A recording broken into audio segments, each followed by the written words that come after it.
अस्सलाम वालेकुम टिकटॉक दे friends. Announcer जवार दानिशदानी की तरफों मोहतरम बरा सलाम।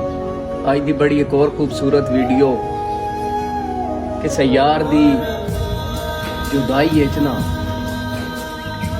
आशिक हो ना पिन्नण वाला बन गया, फकीर बन गया, मलंग बन गया।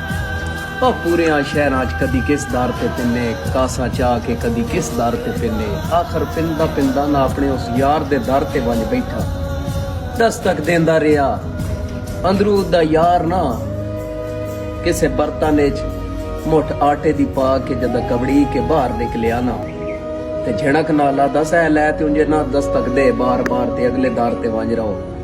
उत्थे रो के फकीर पिया दस फिरौन वक़्त दा शहर पिनाए असा वसदी कदन जांगीर आए।